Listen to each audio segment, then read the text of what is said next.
quarantaine de chefs d'État réunis donc ces 2 derniers jours dans la capitale éthiopienne pour le traditionnel sommet annuel de l'Union africaine.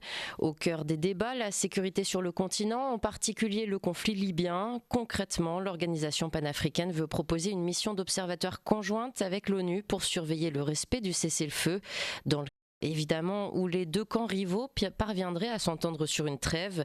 Autre sujet d'inquiétude, l'instabilité du Sahel que beaucoup justement attribuent au chaos libyen.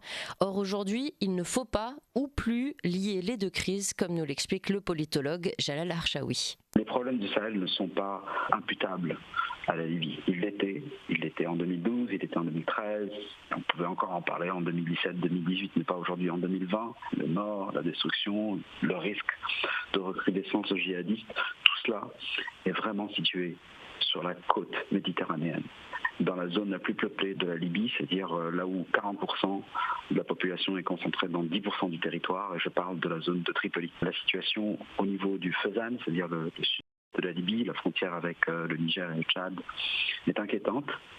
Elle n'est pas jolie à voir, mais ce n'est pas la source des problèmes nigériens, et c'est pas la source des problèmes tchadiens, et c'est certainement pas la source des problèmes au Sahel d'une manière générale quand on regarde ce qui se passe au Burkina Faso et au Mali.